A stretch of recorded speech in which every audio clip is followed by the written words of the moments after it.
Well, how about this one? Christianity is actually a religion of hate, not love. Its bad fruit proves that it is a bad tree, even according to Yeshua's own criteria, Matthew 7, Luke 6, who says a good tree cannot bear bad fruit. Actually, if you want to use this argument, you say, okay, well, what did, quote, Christianity grow out of? It grew out of Judaism, yes? Jewish believers, Jewish teachers, Jewish Messiah, or alleged Jewish Messiah, if you don't believe in him, grew out of Judaism. In fact, Christianity was a Judaism before it was anything else. So you might as well say, well, that proves that Judaism is corrupt because it gave birth to this so-called corrupt religion called Christianity. You say, no. It's by deviating from the teachings of Judaism that it gave way to this so-called corrupt religion, Christianity. Exactly. You've answered the objection right there. It's by deviating from the truths that Yeshua taught, what he modeled, what every single author of the New Testament taught, and what they modeled in their lives and in their sacrificial deaths, those who died as martyrs. It's by deviating from all of this that it's brought hate into the world. Again, there's a reason that you have people world famous like Mother Teresa, famous for acts of mercy and compassion, who identify with Christianity. There's a reason that you have world relief organizations who identify with what? Christianity. There's a reason that you have people through the ages, through the centuries, who have done good, who have brought good, who have changed lives, who've been a force for good in the world, who've identified with Jesus Yeshua. It's only when we depart from his teachings that these things happen, in which case you can't blame him or his first followers or the New Testament documents any more than you can blame some crazed Jew who commits atrocities in the name of Orthodox Judaism and say, well, that shows you what Jews believe and what Judaism produces. No, it's an aberration. And again, let's look at this. Let's look at America. The number of professing evangelical Christians in America, or let's look at this. The number of those who claim to be Christian in America, it's like 75%. So you do the math, 75% out of 300 million. If you go back just a few years, it's 85%. Well, if this is such a religion of hatred and violence, well then, how come these Christians are not carrying out acts of violence against the nation? How come they're not raiding synagogues and butchering Jews on the streets? Because it's not what the gospel message is about. And when you get down to the true followers of Jesus, not the 75 or 85%, they're the ones that are the best friends of Israel in the world. So I don't want to belabor this objection, which is really a faulty objection philosophically and practically. I simply want to say the best answer we have to this is to demonstrate who Jesus Yeshua really is. You see, a lot of people say they don't respect Christianity because of real flaws in the church.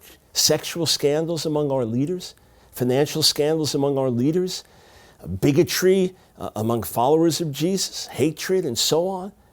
Being on the wrong side of segregation or slavery or things like that, what we need to show is what has really been done historically, and how slavery was abolished in America and in England through the efforts of Christians, and how segregation was overcome. It was reverence. It was birthed in the church that these things were overcome. And national leaders like Billy Graham, they wouldn't go into a city if that city would not have meetings that were mixed with black and white together in the days of segregation. So we need to look at this through other eyes and then demonstrate who Jesus Yeshua really is by our lifestyles. And I could give example after example. One of the most profound things of all is the example of forgiveness. And this is something that touches us very deeply. The late atheist Christopher Hitchens gave a challenge and said this: look, there are all kinds of irrational and hateful and destructive things that someone might do in the name of God that they wouldn't do without some religious faith, but show me something that you would do with religious faith that I wouldn't do or someone else wouldn't do just out of altruism or care or love or something. And he said, okay, when challenged and raised him, he said, okay, I admit, Jesus saying, Father, forgive them for they know not what they do. That's something he did. that we wouldn't do. He said, but you don't practice that either. I was just reading the story, and we could multiply these almost endlessly. I was just reading the story about a man whose brother had been killed, shot dead. His brother, who was a role model for him, his brother who always protected him from others that wanted to hurt him. His brother, his older brother, was killed, shot, I think, 13 times in Harlem.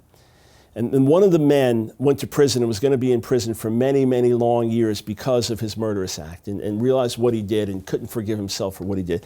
And the brother, he loses his older brother to violence. He's so hateful. He's consumed with bitterness and anger. It's eating away at him, and revenge against those that killed his brother.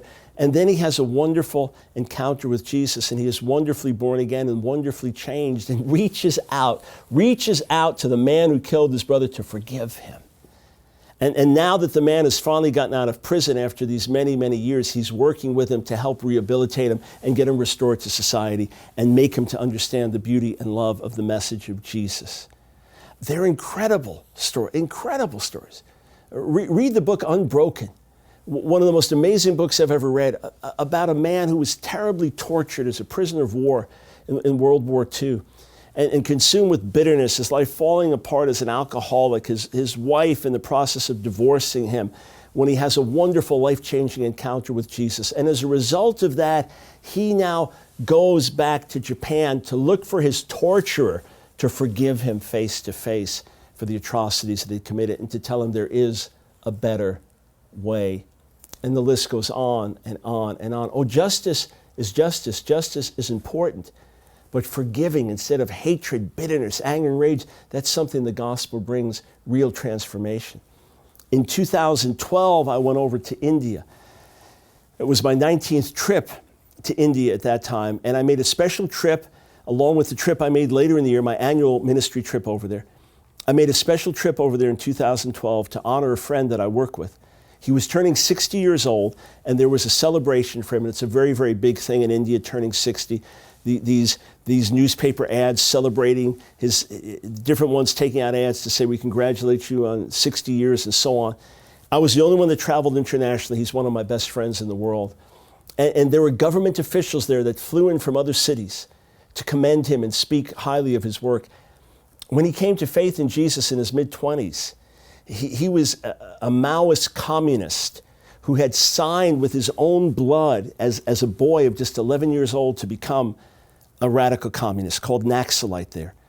He hated the caste system of India, hated it and despised it. He was an untouchable and almost died of malnutrition as a little boy. He engaged in acts of atrocity against rich, violent acts and stealing of money. And then he became a hardcore atheist, alcoholic. Jesus revealed his love to him when he was in his mid-20s. And he has done such an incredible work for India. I'm talking about orphanages. I'm talking about homes for the aged and handicapped. I'm talking about training for victims. You see these handicapped people, and they learn trades, they learn computer skills, they learn how to operate sewing machines with the limbs that work so that they can have careers.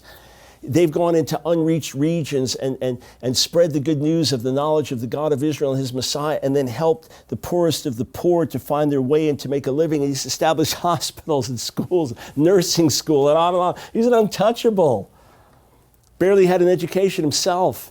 And government officials came to speak highly of his work. Hindu government officials came to speak highly of his work. The school that they have is considered the #1 school in their district, so that's where the kids are sent for their testing. He's another example of what happens when Jesus transforms a life. They're all around us. Let's point to the reality of that.